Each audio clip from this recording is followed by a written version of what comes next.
दोस्तों नमस्कार, मेरा नाम है डॉक्टर के पांडे और आपका इस चैनल पे बहुत बहुत स्वागत है। दोस्तों आज हम बात करेंगे कि फिस्टुला के विकास में जो गुदा के अंदर ग्रंथियां होती हैं उनकी क्या भूमिका होती है और एक्चुअल में फिस्टुला कैसे शुरू होता है। तो आज हम इसके बारे में डिटेल में आपसे चर्चा करेंगे। अंत तक बने रहिएगा, बहुत ही महत्वपूर्ण वीडियो होने वाली है। चैनल पर नए हैं तो सब्सक्राइब कर लीजिएगा और अगर ये वीडियो आपको अच्छा लगता है तो इसको लाइक और शेयर जरूर करिएगा अपने उन लोगों में जिनको इसकी आवश्यकता है। तो आइए दोस्तों शुरू करते हैं। गुदा फिस्टुला के विकास में गुदा ग्रंथियों की भूमिका। गुदा ग्रंथियां, जिन्हें गुदा क्रिप्ट या प्रोक्टोडील ग्रंथियों के रूप में भी जाना जाता है, यह बेसिकली गुदा कैनाल या एनल कैनाल के भीतर स्थित छोटी छोटी ग्रंथियां होती हैं। वे गुदा का जो फिस्टुला होता है उसके विकास में एक बहुत ही महत्वपूर्ण भूमिका निभाती हैं। यहाँ गुदा की जो ग्रंथियां होती हैं वो कैसे विकास करती हैं इसके बारे में बात करते हैं। पहले हम ये समझ लेते हैं कि किस जगह पे होती है और इसकी संरचना क्या होती है। गुदा की जो ग्रंथियां होती हैं बेसिकली ग्लैंड्स होती हैं, जो कि एनल कैनाल, जो रेक्टम के अंदर का पोर्शन होता है, ठीक है, जिसको एनल कैनाल कहते हैं, उसके अंदर में ग्लैंड्स होती हैं। किनारे किनारे किनारे दीवारों पे ग्लैंड्स पाई जाती हैं। विशेष रूप से इसको गुदा स्क्रिप्ट या गुदा क्रिप्ट के नाम से भी जाना जाता है। उसके निचले हिस्से में पाई जाती हैं। इन ग्रंथियों में छोटे छोटे ट्यूबुलर संरचनाएं होती हैं जो बलगम या चिकनाई जैसे तरल पदार्थ का उत्पादन करती हैं।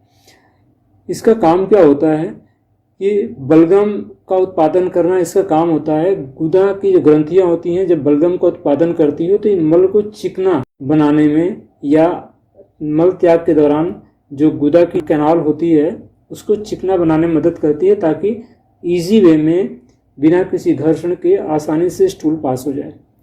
इसके लिए ये ग्रंथियां पाई जाती हैं। अब इन ग्रंथियों में कभी कभी क्या होता है कि संक्रमण हो जाता है, इन्फेक्शन हो जाता है और फोड़ा बन जाता है या फुंसी बन जाती है। वहाँ पे कभी कभी अगर जो ग्लैंड्स हैं अगर अवरुद्ध हो जाती हैं, ठीक है, किसी भी कारणवश अगर वो बंद हो जाती हैं तो वहाँ से एक संक्रमण पैदा हो सकता है। और ये जो संक्रमण होता है जब उस ग्लैंड को अफेक्ट करता है तो ये धीरे धीरे उसके अंदर में सूजन आनी शुरू हो जाती है, वहाँ पे आघात लग सकता है, प्लस जीवाणु वहाँ पे वृद्धि करने शुरू कर सकते हैं, बैक्टीरियल इन्फेक्शन हो सकता है, बैक्टीरिया वहाँ पे पनपने शुरू हो जाते हैं। और धीरे धीरे ये जो ग्रंथि होती है अगर अवरुद्ध होती रही, इसका प्रॉपर तरीके से इलाज नहीं किया और बलगम इसमें से जारी नहीं हुआ जो कि इसका मुख्य काम है, तो धीरे धीरे क्या होता है कि ये ग्रंथि अंदर के साइड में इसका इन्फेक्शन बढ़ता चला जाता है, ठीक है। और धीरे धीरे जब ये अवरुद्ध हो जाती है तो तरल पदार्थ के जो अंदर जो संचय होता है बाहर नहीं निकल पाता है और अंदर अंदर एक फोड़ा जैसा बनना शुरू हो जाता है। एक फोड़ा मवाद का एक स्थानीय संग्रह है जिसके अंदर फोड़े के अंदर में क्या होता है, मवाद होता है। तो ये आमतौर पर दर्द, इसमें सूजन और सूजन के साथ साथ में यदि फोड़े को सही से ठीक नहीं किया जाता है तो ये अंदर के साइड में या उसके आसपास के जो ऊतक होते हैं उनमें फैलना शुरू हो जाता है और धीरे धीरे करके ये अंदर अंदर अंदर होते होते बाहर की तरफ निकल करके आ जाता है, जिसको हम लोग फिस्टुला के नाम से जानते हैं। तो एक पर्याप्त रूप से अगर उपचार न किया जाए या जिसको अनुपचारित कर सकते हैं या अपर्याप्त रूप से इलाज किए गए, गुदा के अंदर का जो फोड़ा होता है वही एक फिस्टुला के विकास को जन्म देता है। ये हमेशा याद रखिएगा।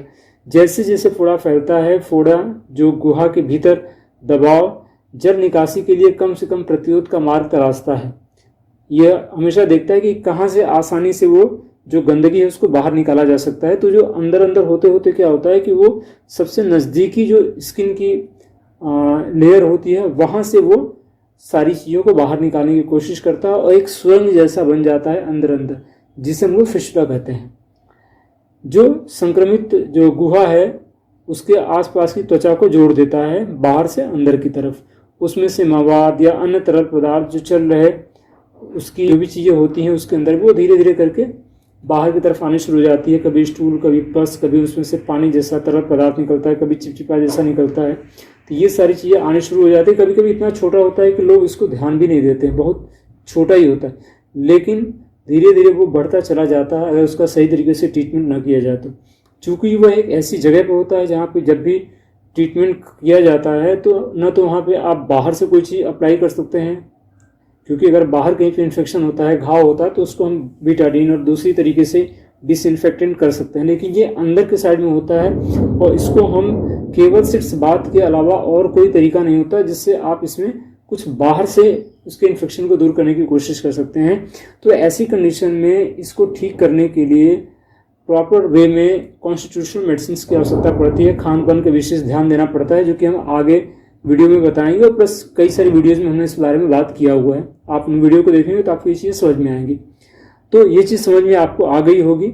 इसको हम संक्षेप में समझें तो जो गुदा की ग्रंथियां होती हैं जो कि कैनाल के अंदर होती हैं, उसके अंदर छोटी ट्यूबुलर संरचनाएं होती हैं जो कि गुदा के मार्ग की चिकनाई के लिए बलगम का उत्पादन करती हैं। जब ये ग्रंथियां अवरुद्ध या संक्रमित हो जाती हैं तो इसके परिणाम स्वरूप वहाँ पे एक फोड़ा बन जाता है और ये फोड़ा अंदर के साइड में होते होते बाहर की तरफ निकल करके आता है और एक फिस्टुला का निर्माण करता है। तो फिस्टुला का निर्माण कैसे होता है, उसके लिए ये एक प्रभावी तरीका होता है। इसके अलावा भी जो फिस्टुला है कई तरीके से होता है।